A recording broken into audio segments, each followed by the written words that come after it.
নমস্কাৰ, মোৰ নাম সুমিত শৰ্মা। পুনৰ এটি ভিডিঅ'লৈ আপোনালোকক সকলোকে স্বাগতম জনাইছোঁ।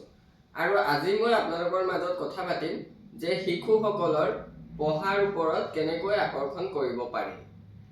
হয়তো বহুত লোকে নাজানে যে শিশুসকলৰ পঢ়াৰ মনোযোগ কি কৰিলে আহিব বা কি কৰিলে নাহে। মই আগতীয়াকৈ এটা কথা ক'ব বিচাৰিছোঁ বা আগৰ ভিডিঅ'টো মই দিছিলোঁ, যিহেতু পঢ়াৰ সময়ত বহুতখিনি শিশুৱে মোবাইলতে এনিটাইম ব্যস্ত হৈ থকা আমি দেখিব পাৰোঁ বা বিভিন্ন ধৰণৰ অনলাইন গেমিং হ'লেও খেলিব পৰা আমি দেখিব পাৰোঁ। আৰু আজি মই কথা পাতিম যে শিশুসকলৰ পঢ়াৰ কেনেকৈ আকৰ্ষণ কৰিব পাৰি। হয়তো শিশুসকলৰ পঢ়াৰ আকৰ্ষণ কৰিবৰ কাৰণে আমি নিজে শিশুসকলক সময় দিব লাগিব পঢ়াৰ সময়খিনি, আৰু শিশুসকলৰ লগত বহি কিনে নিজে পঢ়িব লাগিব।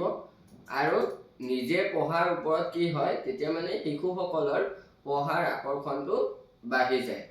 হয়তো স্কুলৰ কিতাপখিনিয়ে বুলি মই নকওঁ, বা বিভিন্ন জেনেৰেল নলেজৰ কিতাপখিনিও আপোনালোকে পঢ়াব, বা সৰু সৰু কণমানি শিশুসকলকো যে সৰু সৰু ছবি থকা কিতাপবোৰ এনেকুৱা আনি দিব, এনেকুৱাবোৰ চাই থাকিব দিব। তেতিয়া মানে কি হয়, শিশুসকলৰ পঢ়াৰ মনোযোগটো লাহে লাহে বাঢ়িবলৈ ধৰে। আৰু যেতিয়া শিশুসকল লাহে লাহে ডাঙৰ হ'বলৈ ধৰে, তেতিয়া নিউজ পেপাৰ আনিব, নিউজ পেপাৰখন পঢ়িবলৈ দিয়া কৰিব। তেতিয়া শিশুসকলৰ সম্পূৰ্ণ বুজি পোৱা হ'ব লাহে লাহেকৈ। আৰু যেতিয়া আমি কি কৰোঁ যে নিজৰ জন্মদিনাখন, শিশুসকলৰ জন্মদিনাখন আমি বিভিন্ন দামী দামী খেলনা বস্তুবোৰ আনি দিওঁ। হয়তো খেলনা বস্তুবোৰ ভাঙি চিঙি শেষ কৰি দিয়ে।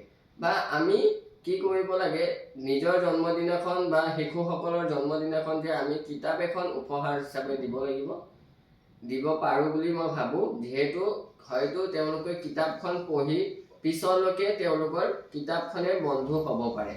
হয়তো এনেকুৱা ভিডিঅ'সমূহ চাবৰ কাৰণে সকলোৱে মোক ফ'ল' কৰিব বুলি আশা কৰিছোঁ। আৰু সকলোকে এনেকুৱা তথ্যসমূহ পাই থাকিব। আজিলৈ ইমানতে এৰিছোঁ। ধন্যবাদ।